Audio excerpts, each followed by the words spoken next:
in the name of...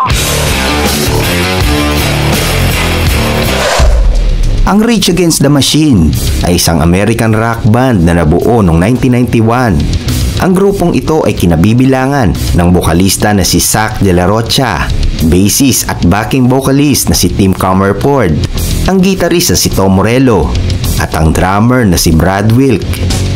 Kilala ang banda sa kanilang malulupit na tugtugan na ang nilalaman ay puro patama sa mga politiko.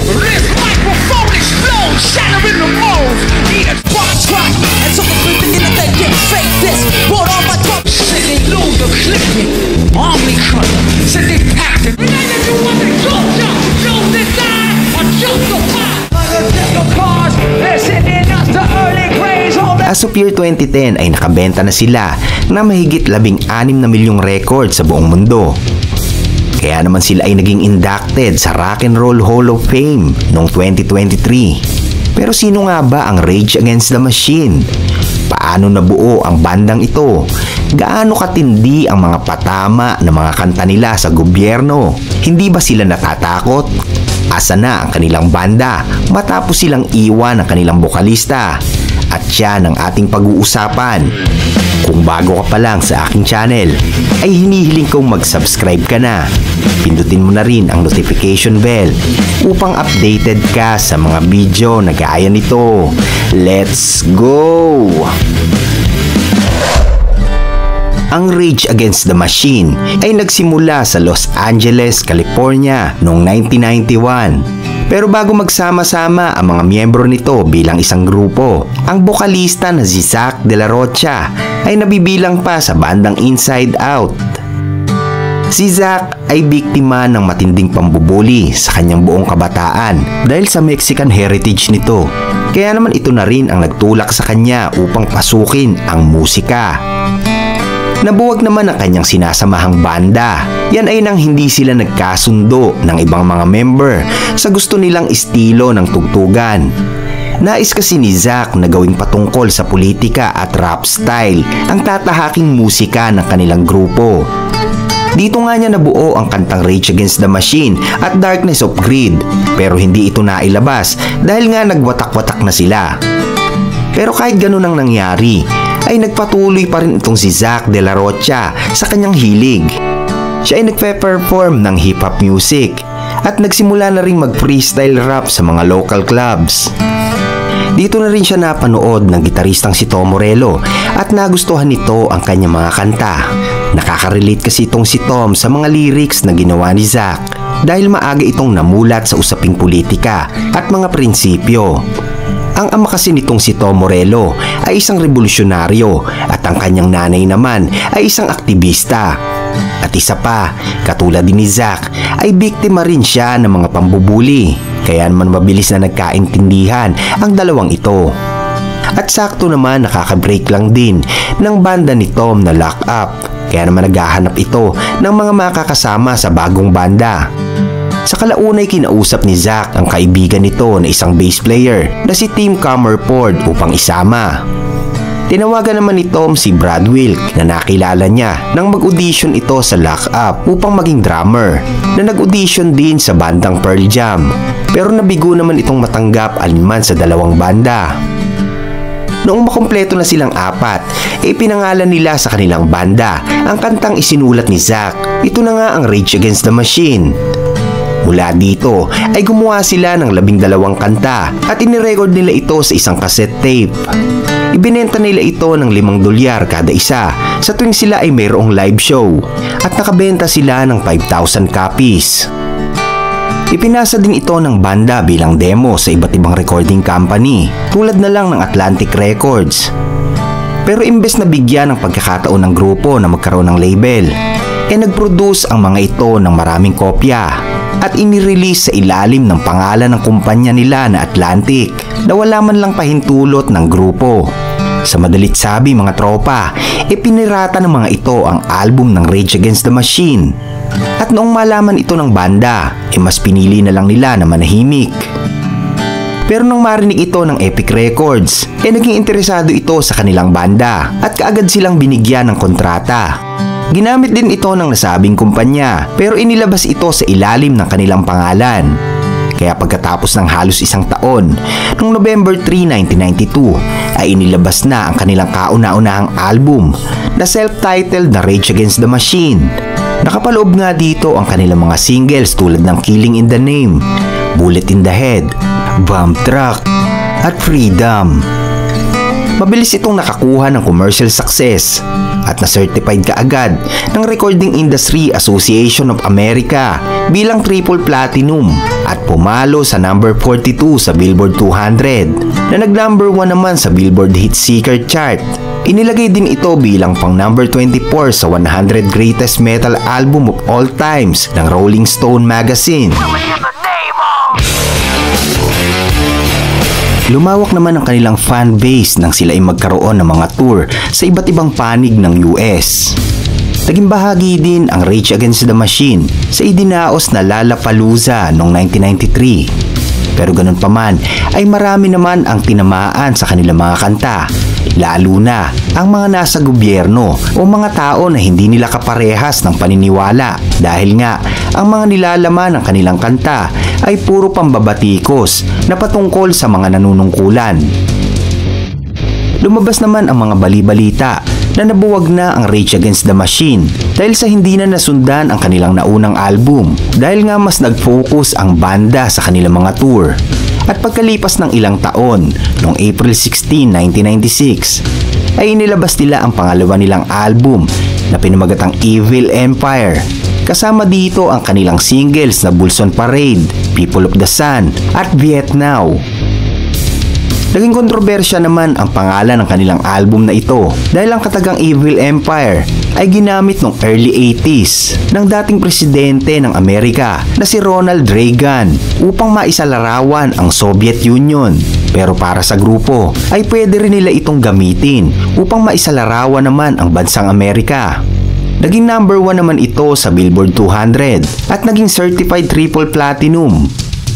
Sila ay naging nominado sa 2 kategorya sa Grammy Awards at nanalo bilang Best Metal Performance sa kanilang kanta na Tire Me.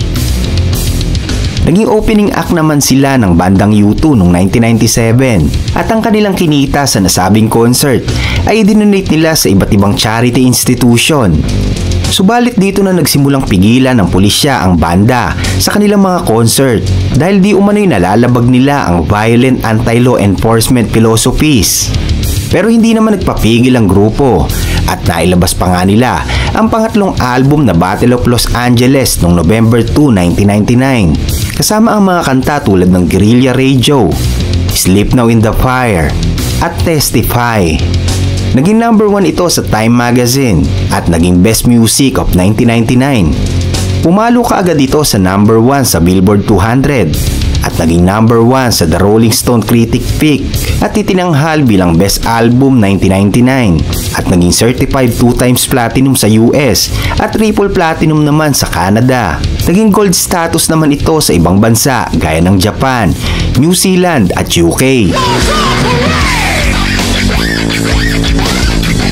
Noong 2001, ang single nilang Guerrilla Radio ay nabigyan ng parangal bilang Best Hard Rock Performance na iginawad ng Grammy Award. Naging soundtrack naman ang kanta nilang Wake Up sa pelikulang The Matrix at ang kantang Come Like a Bomb sa The Matrix Reloaded ay mapapakinggan din. Nagpatuloy naman ang Rage Against the Machine sa pagiging aktivista at sa kanilang musika. Pero naging mitsa ito upang masangkot ang grupo sa mga kaguluhan at mga kontrobersya.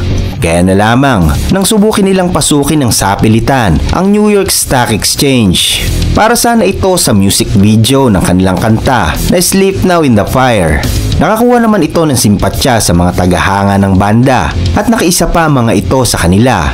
Pero nabigo naman silang makapasok dahil sa tindi ng seguridad ng nasabing gusali.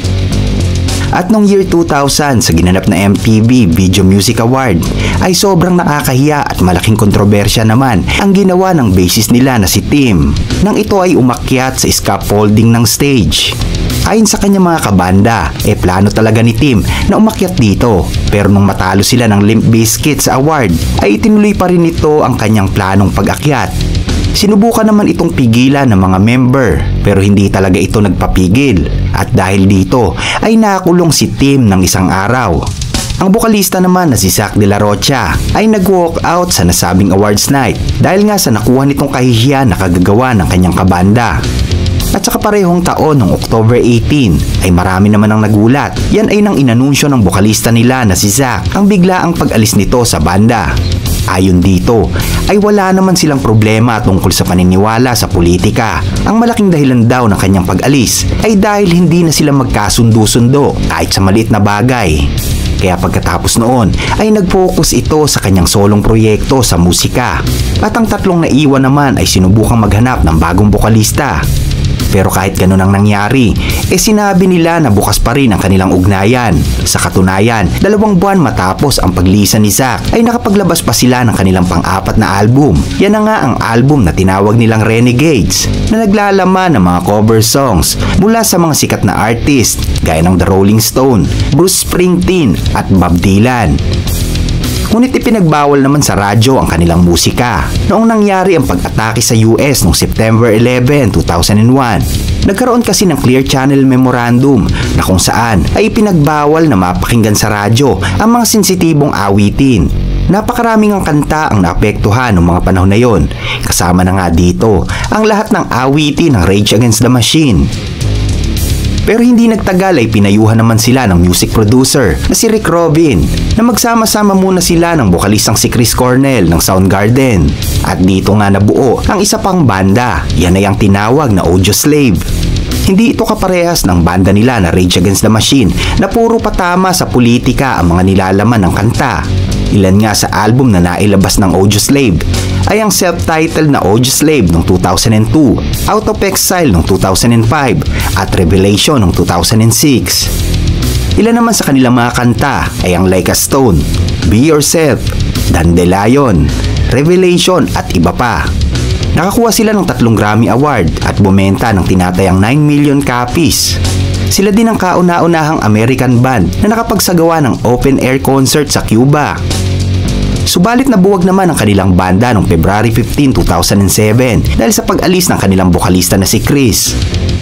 Pero sa kaparehong taon ay muling nag-reunite ang Rage Against the Machine na idinaos sa Coachella Valley Music and Art Festival at nagpatuloy sa mga tour sa US, sa UK at sa New Zealand hanggang 2008. Meron namang nagtanong sa kanila na kung may plano pa ba ang grupo na magsulat ng mga bagong kanta. Pero ang sagot ng gitaristang si Tom Morello ay wala na silang balak na gumawa pa. Kaya naman noong mga panahon na yon ay hindi na nasundan pa ang kanilang huling album. At isa pa ay muli na namang umalis si Zack De La Rocha sa kanilang banda dahil nagkaroon ito ng solo project noong nakipagkulab ito sa bandang One Day Like a Lion at nakapag-release nga sila dito ng extended play album. Noong 2010 hanggang 2011 ay muling nagsama ang mga member ng Rage Against the Machine. Muli silang nagsagawa ng mga pagtatanghal, kabilang na nga dyan ang mga libreng concert. Subalit hindi pa rin sila nagkaroon ng bagong album. Ayon kay Tom, bukas na siya sa paggawa muli ng bagong mga awitin. Pero wala naman sa kanya ang desisyon, lalo na't busy nang muli si Zack De La Rocha sa kanyang mga proyekto. Gumawa naman ang banda ng isang website na tinawag na prophetofrage.com. Inisip nga ng mga tagahanga na magkakaroon ng muli ng reunion ng grupo. Pero yun pala ay isa itong bagong banda na Prophet of Rage na binubuo ng mga dating membro na sila Tom Morello, Brad Wilk, Tim Comerford at ang singer o rapper na si Chuck D na mula naman sa Public Enemy.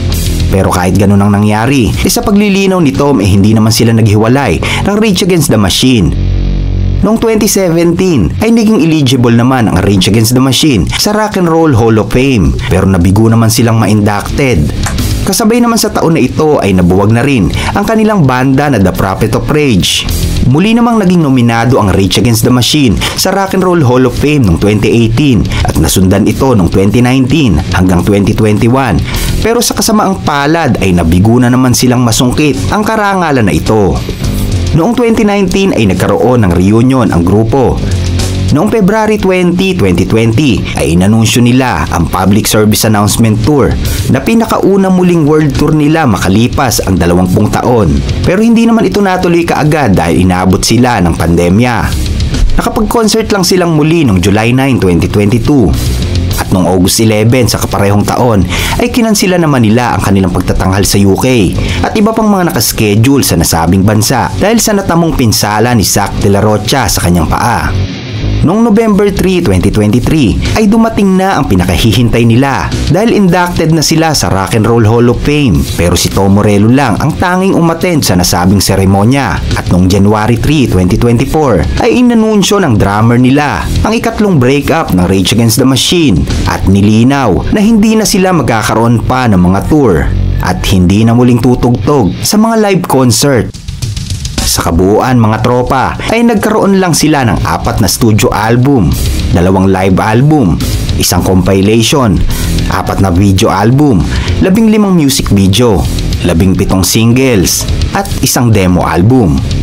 Ganun man ang pinagkatapusan ng Rage Against the Machine, masasabing tumatak na talaga ang kanilang awitin sa mga taong ganito ang uri ng musika na kinahihiligan at ang kanilang mga prinsipyo at paniniwala ay ipinaloob nila sa kanilang mga kanta na magpahanggang ngayon ay sumasalamin sa mapait na katotohanan ng lipunan.